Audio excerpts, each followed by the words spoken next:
The watch had left before Captain Vimes got back to Sidopolis Yard. He plodded up the stairs to his office and sat down in the sticky leather chair. He gazed blankly at the wall. He wanted to leave the guard. Of course he did. It wasn't what you could call a way of life. Not life. Unsocial hours, never being certain from one day to the next what the law actually was in this pragmatic city. No home life to speak of.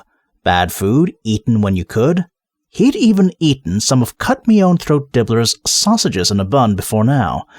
It always seemed to be raining or baking hot. No friends except for the rest of the squad, because they were the only people who lived in your world. Whereas in a few days he would, as Sergeant Colin had said, be on the gravy boat.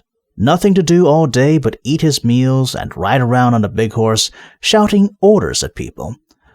At times like this, the image of old Sergeant Keppel floated across his memory. He'd been head of the watch when Vimes was a recruit, and soon afterwards, he retired. They'd all clubbed together and bought him a cheap watch, one of those that keep going for a few years until the demon inside evaporated. Bloody stupid idea, Vimes thought moodily, staring at the wall. Bloke leaves work, hands in his badge and hourglass and bell, and what do we get him? A watch. But he'd still come into work the next day with his new watch. To show everyone the ropes, he said. To tidy up a few loose ends, ha-ha. See you youngsters don't get into trouble, ha-ha. A month later, he was bringing the coal in and sweeping the floor and running errands and helping people write reports.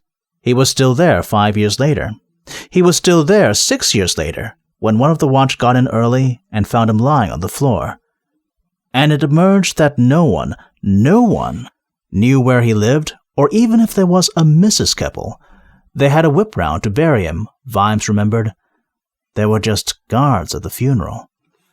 Come to think of it, there were always just guards at a guard's funeral. Of course, it wasn't like that now. Sergeant Colin had been happily married for years, perhaps because he and his wife arranged their working lives so that they only met occasionally, normally on the doorstep. But she left him decent meals in the oven, and there was clearly something there.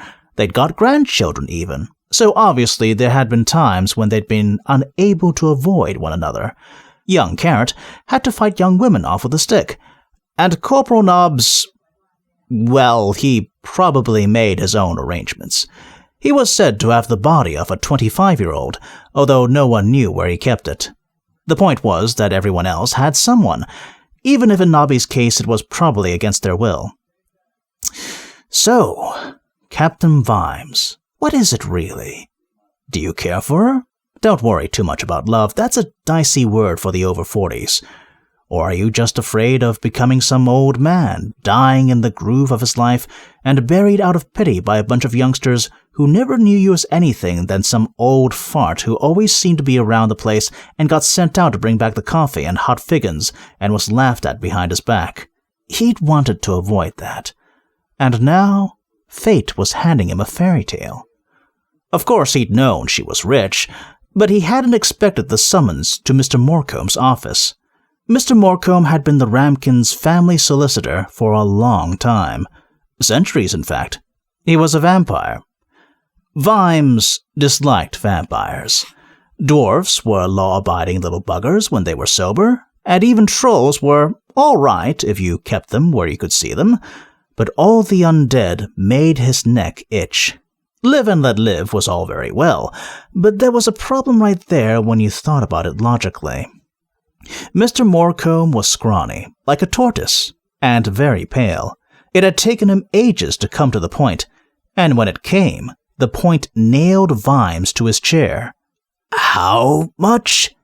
I believe I am right in saying the estate, including the farms, the areas of urban development, and the small area of unreal estate near the university, are together worth approximately $7 million a year. Yes, $7 million at current valuation, I would say. It's all mine? From the hour of your wedding to Lady Sybil, although she instructs me in this letter that you are to have access to all her accounts as of the present moment." The pearly dead eyes had watched Vimes carefully. "Lady Sybil," he said, "owns approximately 1/10 of Ankh and extensive properties in Moorpork, plus, of course, considerable farmlands in—" But we'll own them together." "Lady Sybil is very specific.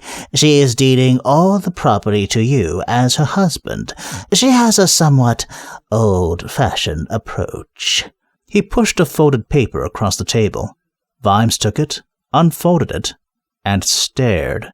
"Should you predecease her, of course," Mr. Morecombe droned on, "it will revert to her by common right of marriage, or to any fruit of the union, of course." Vimes hadn't even said anything at that point. He just felt his mouth drop open, and small areas of his brain fuse together. "Lady Sybil," said the lawyer, the words coming from far away, "while not as young as she was, is a fine, healthy woman, and there is no reason why—" Vimes had got through the rest of the interview on automatic. He could hardly think about it now. When he tried, his thoughts kept skidding away. And just as always happened when the world got too much for him, they skidded somewhere else. He pulled open the bottom drawer of his desk and stared at the shiny bottle of Bear Hugger's very fine whiskey. He wasn't sure how it had got there. Somehow he'd never got around to throwing it out. Start that again, and you won't even see retirement. Stick to cigars. He shut the drawer and leaned back, taking a half-smoked cigar from his pocket. Maybe the guards weren't so good now anyway. Politics. Watchmen like old Keppel would turn in their graves if they knew that the watch had taken on and the world exploded. The window blew in, peppering the wall behind Vimes' desk with fragments and cutting one of his ears. He threw himself to the floor and rolled under the desk. Right, that did it. The alchemists had blown up their guild house for the last time if Vimes had anything to do with it. But when he peered over the windowsill, he saw, across the river, the column of dust rising over the Assassin's Guild. The rest of the watch came trotting along Filigree Street as Vimes reached the guild entrance. A couple of black-clad assassins barred his way, in a polite manner which, nevertheless, indicated that impoliteness was a future option. There were sounds of hurrying feet behind the gates. "You see this badge? You see it?" Vimes demanded. "Nevertheless, this is guild property," said an assassin. "Let us in the name of the law!" bellowed Vimes.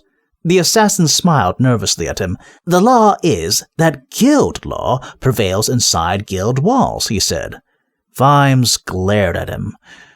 But it was true. The laws of the city, such as they were, stopped outside the guild houses.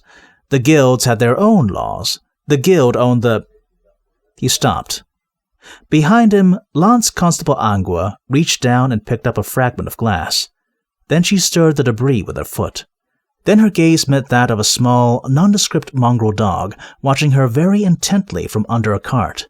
In fact, nondescript was not what it was. It was very easy to descript.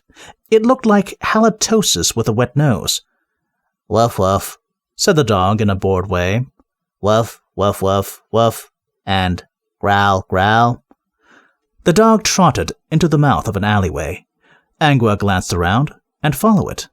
The rest of the squad were gathered around Vimes, who had gone very quiet. "Fetch me the Master of Assassins," he said. "Now!" The young assassin tried to sneer. "Ha!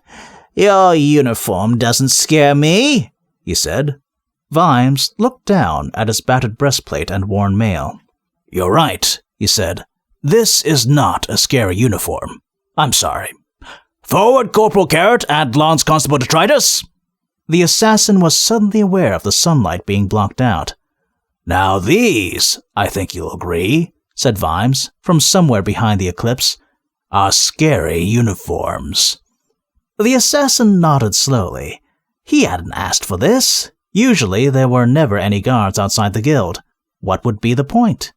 He had, tucked away in his exquisitely tailored black clothes, at least 18 devices for killing people, but he was becoming aware that Lance Constable Detritus had one on the end of each of his arms, closer, as it were, to hand. I'll go and get the master then, shall I? He said. Carrot leaned down. Thank you for your cooperation, he said gravely. Angua watched the dog. The dog watched her. She squatted on her haunches as it sat down and scratched an ear furiously. Looking around carefully to make sure that no one could see them, she barked an inquiry. Don't bother, said the dog. You can talk? Huh. That don't take much intelligence, said the dog. And it don't take much intelligence to spot what you are, neither. Angua looked panicky. Where does it show? It's the smell, girl. Didn't you learn nothing? Smelled you a mile off. I thought, oh-ho, what's one of them doing in the watch, eh? Angua waved a finger wildly. If you tell anyone... The dog looked more pained than normal. No one would listen, it said. Why not? 'Cause everyone knows dogs can't talk. They hear me, see, but unless things are really tough, they just think they're thinking to themselves. The little dog sighed. Trust me, I know what I'm talking about. I've read books. Well, chewed books. It scratched an ear again. Seems to me, it said, we could help each other. In what way? Well, you could put me in the way of a pound of steak. That does wonders for my memory steak. Makes it go clean away. Angua frowned. People don't like the word blackmail, she said. It ain't the only word they don't like, said the dog. Take my case now. I've got chronic intelligence. Is that any use to a dog? Did I ask for it? Not me. I just finds a cushy spot to spend my nights along at the high-energy magic building at the university. No one told me about all this bloody magic leaking out the whole time. Next thing I know, I open me eyes, head starts fizzing like a dose of salt. Uh-oh, thinks I. Here we go again. Hello, abstract conceptualizing, intellectual development, here we come. What bloody use is that to me? Last time it happened, I ended up saving the world from horrible wasp names from the dungeon dimensions. And did anyone say thanks? What a good dog! Give him a bone? Ha ha! It held up a threadbare paw. My name's Gaspode. Something like this happens to me just about every week. Apart from that, I'm just a dog. Angua gave up. She grasped the moth-eaten limb and shook it. My name's Angua. You know what I am. Forgotten it already, said Gaspode.